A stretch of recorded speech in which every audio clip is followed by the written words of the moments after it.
के बाहर विमला रेहड़ी पर सब्जी लिए अपने ग्राहकों को जोर जोर से आवाज दे रही थी। सब्जी ले लो, सब्जी, ताजी ताजी सब्जी, घिया ले लो, तोरी ले लो, करेले ले लो, परवल ले लो, शिमला मिर्च भी ले लो, सब्जी ले लो, सब्जी, ताजी ताजी सब्जी। विमला की आवाज सुनकर अपार्टमेंट से बहुत सारे लोग निकले और उसकी सब्जियां खरीदने लगे। अरे करेले कैसे दिए और ये भिंडी? सब सस्ते हैं साहब, करेले 30 रुपए किलो और भिंडी 25 रुपए। सुनो, 1-1 किलो कर दो और हाँ, थोड़ा धनिया और मिर्च जरूर दे देना। हाँ साहब, जरूर दूंगी। कुछ ही देर में विमला की सारी सब्जियां बिक गई। सब्जियों को बेचकर वो सड़क किनारे खड़ी होकर पैसों को गिन रही थी।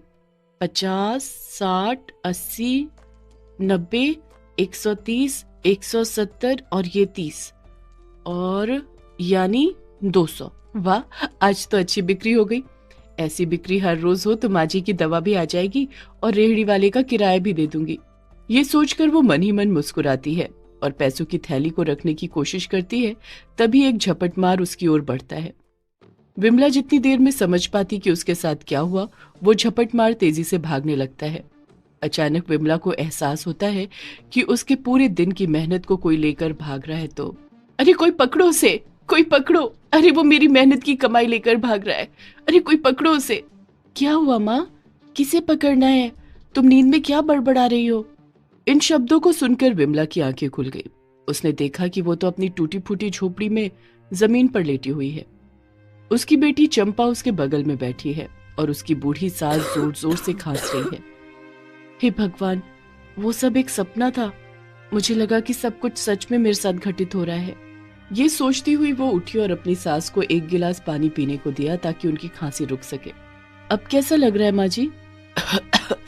ठीक है बहू, बस यही मनाती रहती हो कि जल्दी मर जाओ ताकि तुम्हारे सिर का बोझ कुछ तो कम हो। ऐसा क्यों कहती हो माँ जी? आप बोझ थोड़ी ही हैं। बूढ़े लोग तो बोझ ही होते हैं ना बहू। नहीं माँ जी, ऐसा बिल्कुल नहीं है। ये माना कि अभी वक्त थोड़ा खराब है, लेकिन ये बदलेगा माँ जी, जरूर बदलेगा। ये कहकर विमला पुरानी बातों में खो गई। कुछ महीने पहले ही उसके पति की मौत हुई है। वो कुली का काम करता था। एक दिन, अरे विमला, रोटी बनी कि नहीं? मुझे देर हो जाएगी। तुझे पता है ना कि इस समय 3-3 ट्रेनें आती हैं। हाँ हाँ पता है पता है, ये लीजिए आपकी रोटी और ये आलू की सब्जी। नाश्ता करके दीनू काम पर चला तो जाता है, लेकिन दीनू के जीवन का वो आखिरी दिन था। हुआ ये कि जैसे ही ट्रेन के आने की सूचना हुई और ट्रेन प्लेटफॉर्म पर एंटर होने लगी, दीनू भागकर ट्रेन की एक बोगी में चढ़ने के लिए बढ़ा, लेकिन उसका पैर फिसल गया।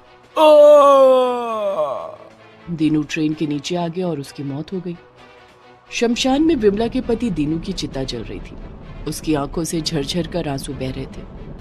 उसकी 6 साल की बेटी चंपा भी उसका हाथ थामे अपने पिता के मृत शरीर को जलते हुए देख रही थी और जोर जोर से रोए जा रही थी। माँ, सभी कहते हैं कि बाबा आप कभी नहीं आएंगे। जो मर जाते हैं वो कहाँ चले जाते हैं माँ? वो क्यों नहीं आते वापस? वो भगवान के पास चले जाते हैं चंपा। यही नियम है संसार का। ये अच्छा नियम नहीं है माँ। मुझे भी भगवान जी के पास भेज दो ना। मैं उनसे पूछूंगी कि उन्होंने क्यों बुलाया मेरे बाबा को अपने पास। ऐसा नहीं कहते बेटा, भगवान की जो मर्जी होती है वही होता है। विमला चंपा के सवालों का जवाब भी दे रही थी और ये भी सोच रही थी कि दीनू के जाने के बाद घर का गुजारा कैसे चलेगा। दीनू की बीमार माँ यानी उसकी सास समेत उस पर सभी की जिम्मेदारी आ गई थी। आप तो चले गए जी अनंत यात्रा पर, अब हमारा क्या होगा, कैसे होगा? कुछ दिन तो शोक में बीते, लेकिन दुनिया का सबसे बड़ा सत्य यह है कि बड़े से बड़ा शोक भी भूख के आगे दम तोड़ देता है।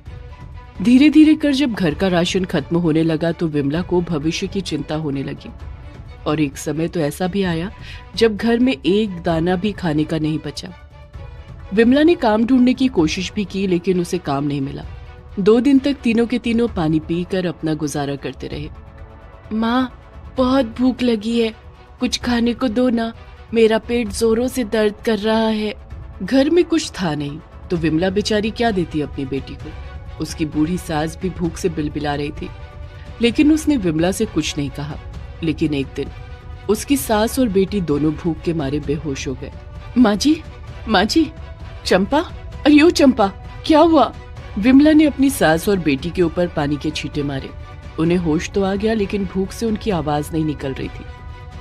और ये पहला दिन था जब विमला ने पहली बार मंदिर के बाहर खड़े होकर भीख मांगी।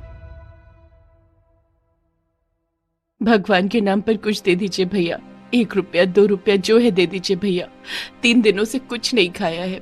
भीख में मिले पैसे से वो अपनी सास और बेटी के लिए रोटी और सब्जी खरीद कर ले गई। 3 दिनों से भूखे उन लोगों के पेट में जब रोटी गई तो उनके मुरझाए चेहरे खिल उठे। चंपा ने जब ये पूछा कि माँ, ये रोटी और सब्जी तुम कहाँ से लाई? तुम्हें काम मिल गया क्या? काम? हाँ, मिल गया है। विमला अब हर दिन सुबह सुबह भीख मांगने जाती और शाम को भीख में मिले पैसे से रोटी सब्जी खरीद कर लाती।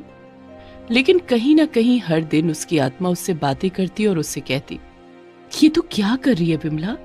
तेरे हाथ पैर सही सलामत है, फिर भी तू भीख मांग रही है। अरे तो मैं क्या करूं? मैंने काम ढूंढा, काम नहीं मिला।